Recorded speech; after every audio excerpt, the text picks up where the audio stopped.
Hello, I would like to welcome you to our Esperanza Elementary 2021-2022 Kindergarten Orientation.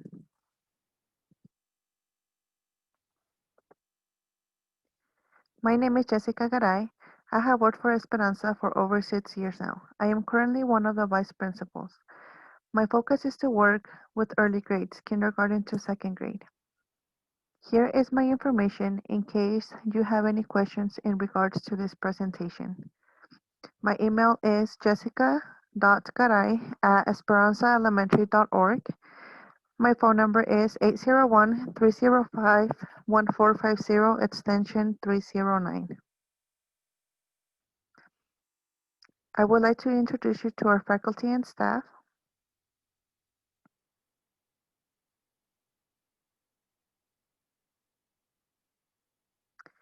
Here is Esperanza Elementary's administration team.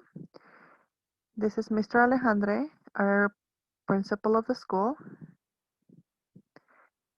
This is myself, Jessica Garay. I am one of the vice principals, and I work with grades kindergarten to second grade. And this is Mrs. Barrientos. She works with upper grades, third grade to sixth grade. The way we will go about this orientation is that I will present you with the question that is located in your questionnaire, and then I will present you with the information. Question number 1. Why is there a need for a school like Esperanza?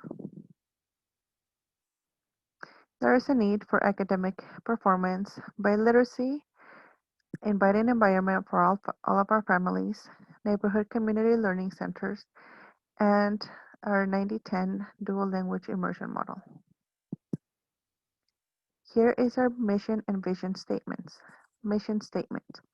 All Esperanza Elementary stakeholders work as a team doing whatever it takes to provide the environment that fosters what each student needs to become biliterate, multicultural, and to acquire the skills and attributes needed to effectively lead in our local and global community. Vision statement. All Esperanza Elementary graduates are biliterate, multicultural, and have the skills and attributes needed to efficiently lead in our local and global community.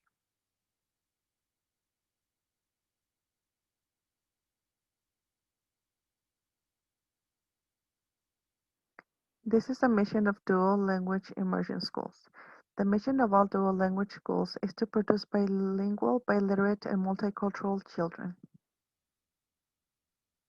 Here are some characteristics of the dual language. At least 50% of instruction is in the partner language, for example, Spanish, at the elementary grade levels to all students. At least a 5-year program. Literacy and content are taught in both the partner language and English. Instruction is delivered in one language at a time without any translation. Question number 2 and question number 3. Question number 2. What are the 4 pillars of the school? Question number 3. Invitational education is the philosophy of Dr. Please fill in the blank.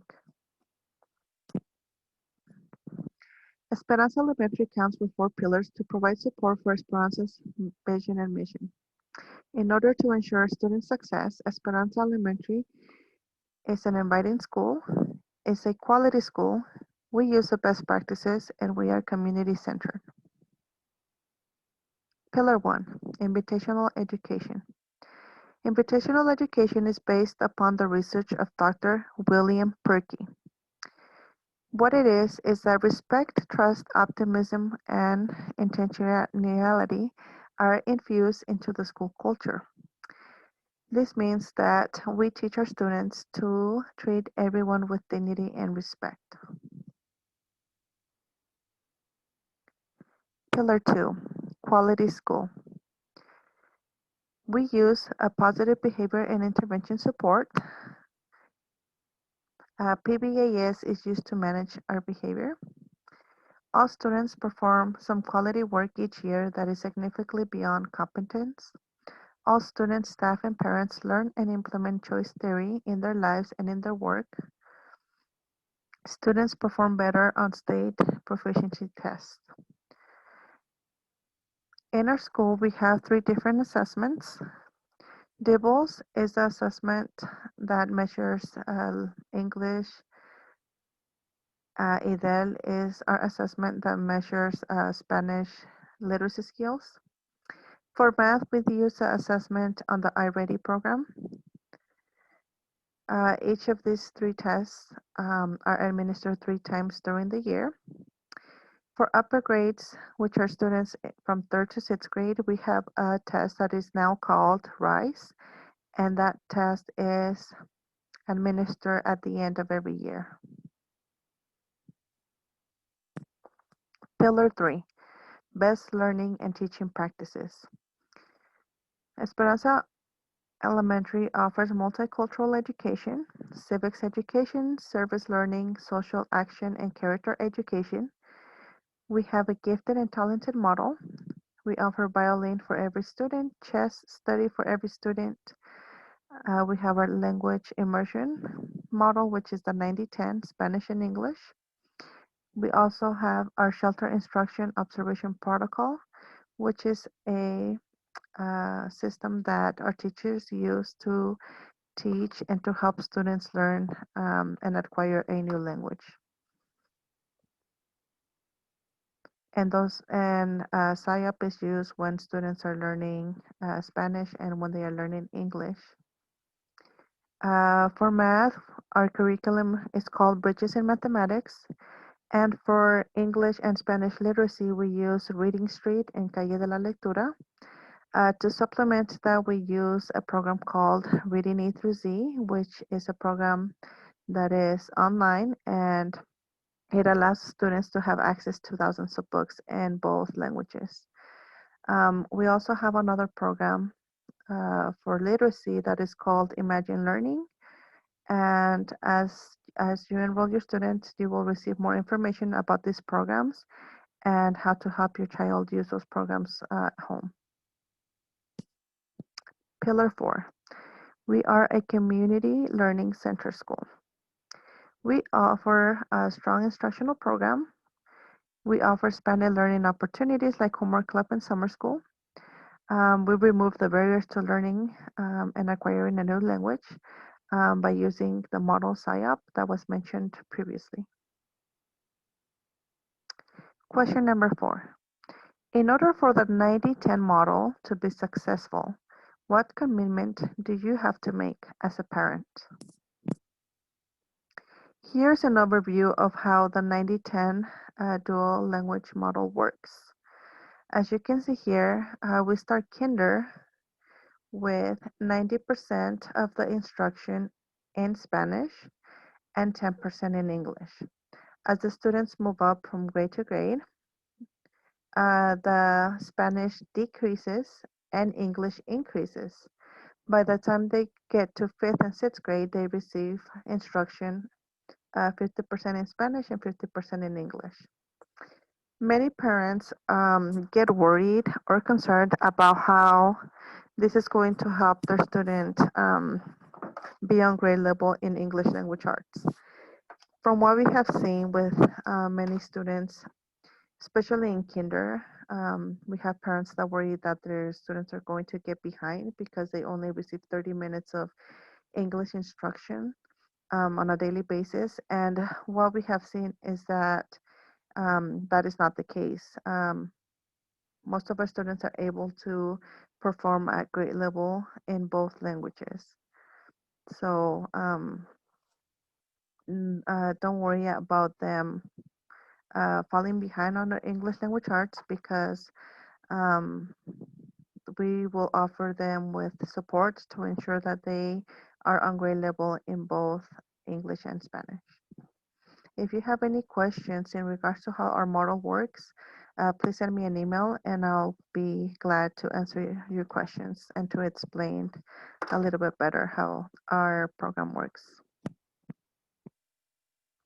Question number 5. Sorry, before I forget, that commitment that you have to do as a parent in order for the 90-10 model to work is to have your students go through the whole program. What this means is that, for example, if your child begins in kinder, um, is here at the school in kinder and maybe first grade, and then you pull them out to another school, they will still need a little bit more English to, be completely bilingual because all the instruction would be mostly in Spanish, so their Spanish would be a little bit more higher than English. Um, However, as you can see, as they move up, by the time they hit fifth and sixth grade, they will be completely bilingual. They will be able to read, write, and speak in both languages. So that commitment that you have to do is that you have to have your students stay in our program for at least 5 years, so you can actually see the way that it works.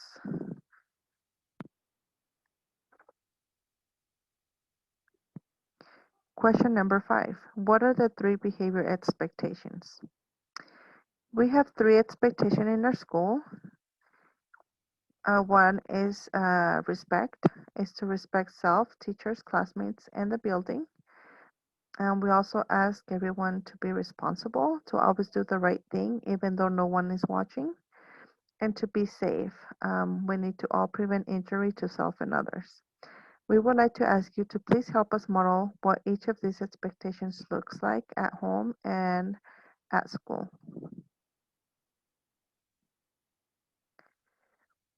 This is a note from our principal to parents in regards of the time of pickup. We have had some instances where parents try to avoid the traffic and they come and pick up their student 30 minutes before dismissal time. We understand that sometimes there is circumstances that you have to do so, but we would like to ask you to please be on time, especially towards the end of the day, because we don't want their students to miss any instructional time.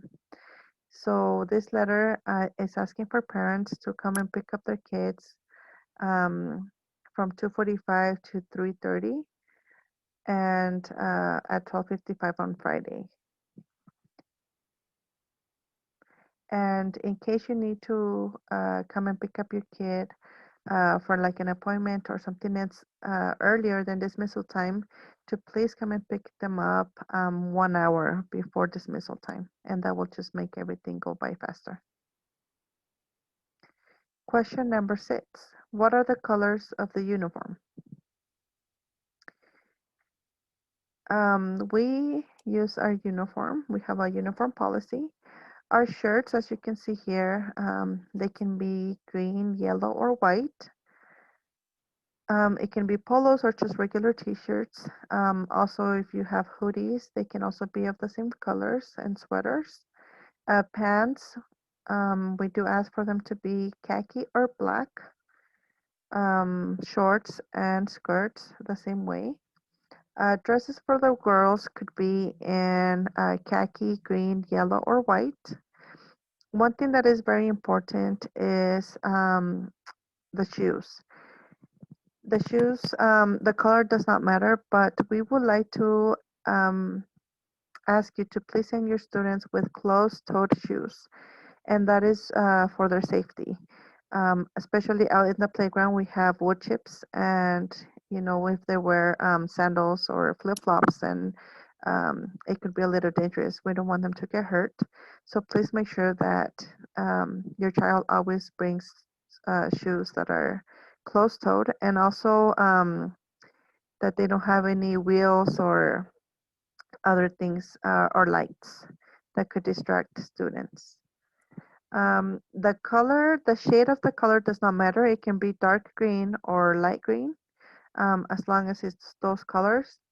Also, please take note that there can't be any logos on the uniform. So make sure that it's all plain in the colors. Here at school, our PTO does sell shirts that have the school logo, and those are allowed.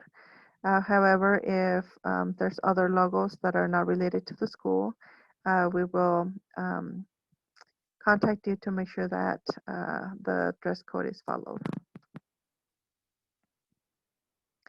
Lost and found.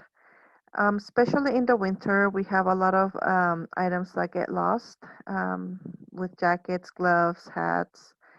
We would just please like to ask you to please always write the name and the room number in the label of the items, just for us to make it easier to find the owner. Sometimes we have items that are lost and we cannot find who the owner is.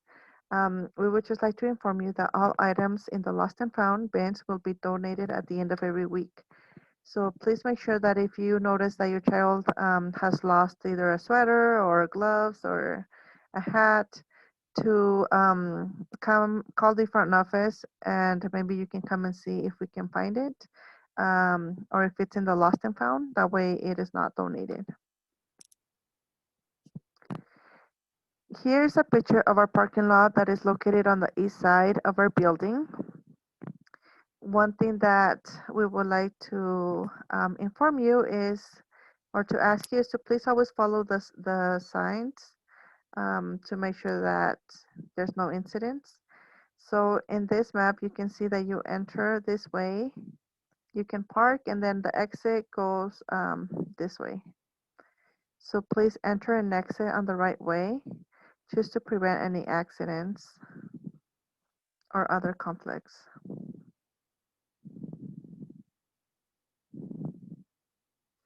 This is a map of the traffic flow in front of the school. It is a little bit small, but hopefully you'll be able to see it. So here, this is the map of the first floor. So here we have the pod number 1, which is where kindergarten and first grade classrooms are located. Kindergarten classrooms are these classrooms here. So this is room 112, 111, and 110. So these 3 classrooms are kindergarten classrooms. At the end of the day, each teacher will come out with their class through the front doors, and they will be waiting for you in this area. Um, the first lane in the road is for pickup and drop off only. Please do not park there because we will ask you to move your car to the parking lot that we have on the east side. So if you are using this lane, that is the first one in front of the building, please make sure that you only use it for pickup and drop off only, and that you stay in your car. The other lane is going west, and this lane is for cars to continue moving. So please do not stop in this lane. The the last lane that is closer to 35 South, that one is goes the opposite direction, and that one heads east. This one is also a continue moving and do not stop lane. So please make sure that you do not stop in either of these lanes. One thing that I would like to focus on is that for the safety of our students, we have had parents in previous years that they want to avoid the traffic, especially during dismissal time, and they come in from the other entrance that is closer to the American First Credit Union, and they come on this lane, they stop, and they ask their student to cross.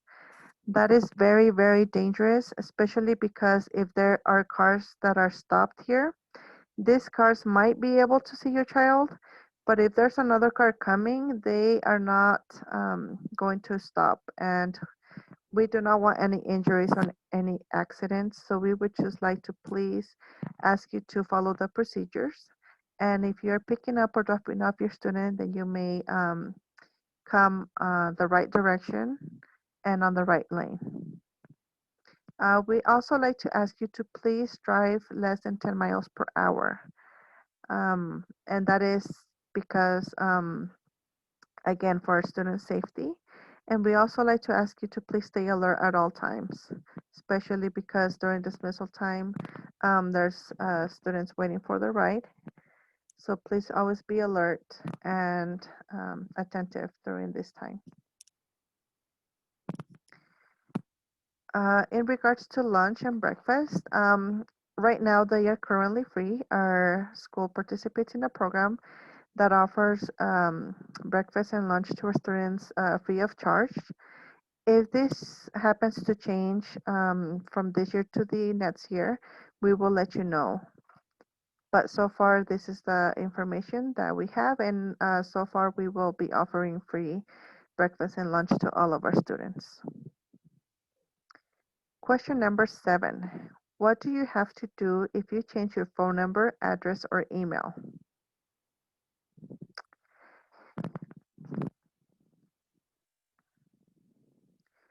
What you need to do if you change your address and phone number to is to contact the front desk, our receptionist, and let them know of the change.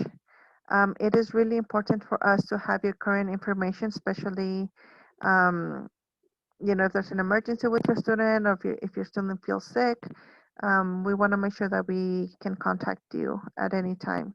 So please always make sure that your phone number, email, and address is always current. Um, our back to school night, every year we have a back to school night. Um, if things are good next year and everything goes back to normal, we will continue to plan for our back to school night, which will happen August 12th, 2021 at 6. During this night is a night for you to come with your family, so you can meet and receive information. You can meet the teacher of your student and receive information about how the classroom works, what materials your student needs, things like that. We will provide more information. As of right now, we are hoping that this can be in person.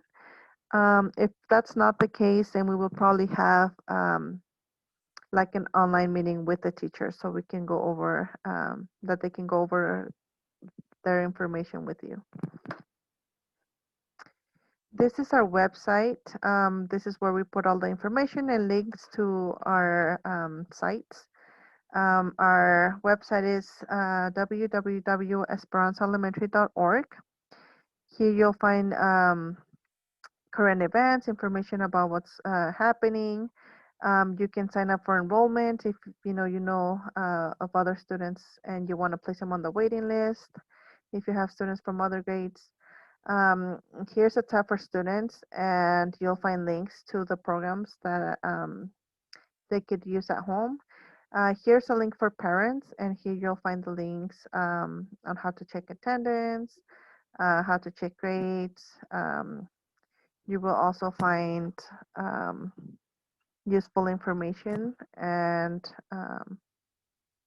about us. Here you'll find our contact information in case you need to contact any of the teachers or administration.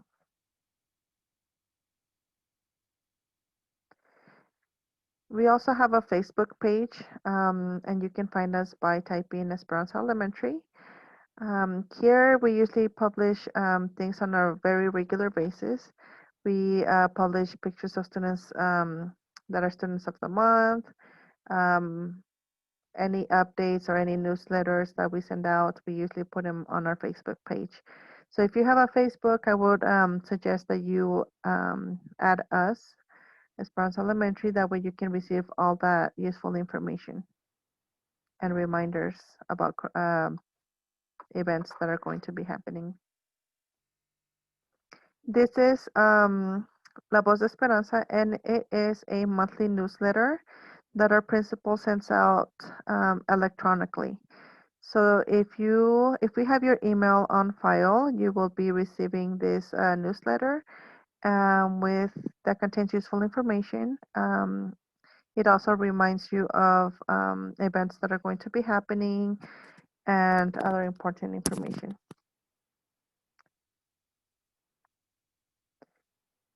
Okay, question number 8 is what are the 2 reasons to justify an absence?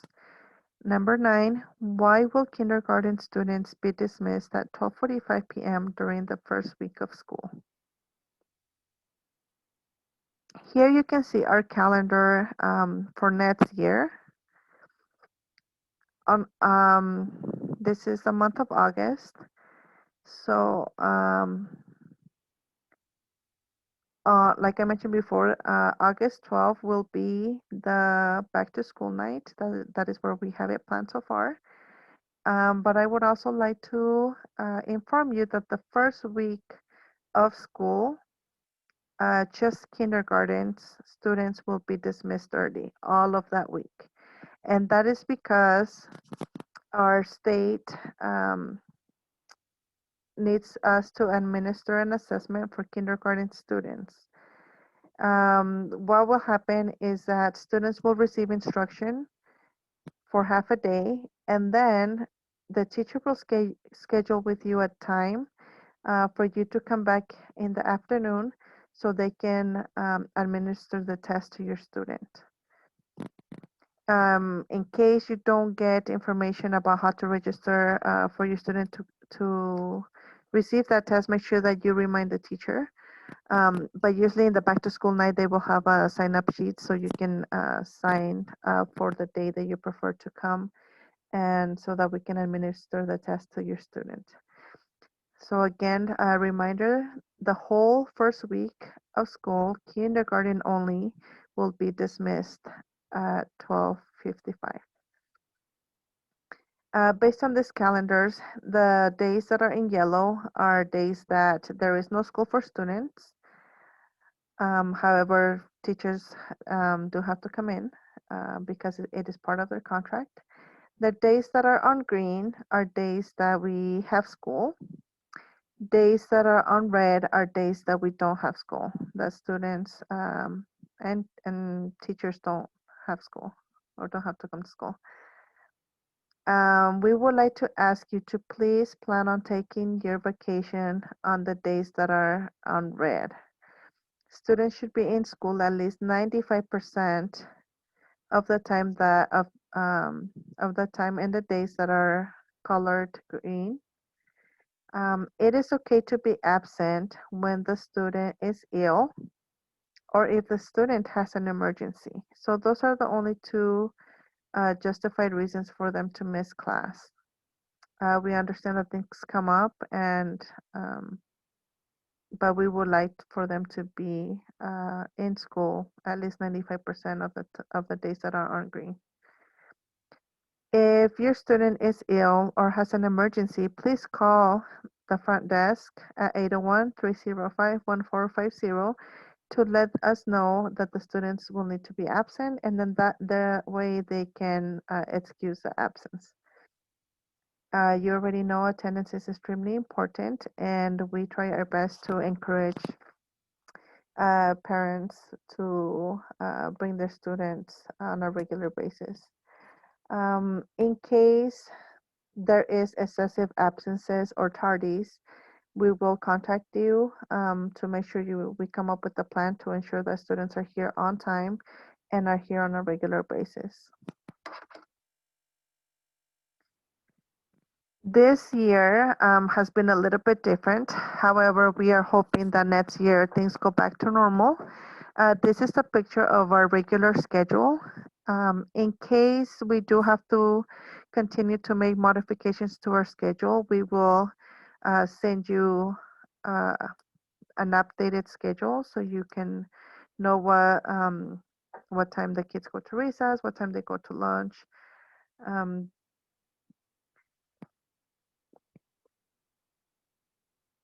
Currently, our daily schedule is school starts at 8:10. So make sure that your student is in the building at 8:10. Students can arrive 30 minutes early, but please arrive no earlier than 7:40. And that is because we usually have somebody that supervises our kids in the morning. However, her time of coming in is at 7:45. So please make sure that you can start dropping off your kids at 7:45. Kindergarten students get out of school regularly from Monday to Thursday at 2:45. Please arrive at or about 2:30, but try to never arrive at 2:45. If you have students in other grades, please arrive at or after 2:55. And that is because we want the traffic to be flowing smoothly, and that way you're not stuck in the front of the school for a few minutes, waiting for the other students to be dismissed. So if you only have kinder, please arrive from 2:30 to 2:55. And if you have older kids, then you may arrive at about 2:55. These are some of the programs that the school offers. We have a chess program. We have violin, piano, mariachi program, and choir. We also offer an after-school and homework tutoring club, which is done on Monday to Thursday from 3 to 5:30, Fridays from 1 p.m. to 5:30, and it is offered on school days only. It does include a snack for our students. If you are interested in signing up your student for this program, please call Jael. She is the coordinator of this program. Her phone number is 801-305-1450, extension 307. So here are important reminders. The kindergarten students will be dismissed early the first week of school and will need to come back for a test. Please arrive 5 minutes before 2:45 and 12:45 on Fridays to pick them up. And please write the name of your child on their coats. Also, especially for kinder, we do encourage for you to send an extra set of clothes on their backpack, and that is in case any accident happens. If we have, somebody spilling their milk, or especially in winter when there's snow outside, some kids, get their pants wet and socks wet. So we would just like to encourage you to have an extra set of clothes on their backpack, and that way we don't have to call you um, for you to bring the extra clothes. Number 10, do you have any questions? If you do have additional questions of things that I did presented in this orientation, or if you have any additional questions, please write the questions on the questionnaire, or you can also email me, and I will be happy to answer them for you. I would like to welcome you to our 2021-2022 year, and we are very excited for your student to come, and we are very excited to meet them.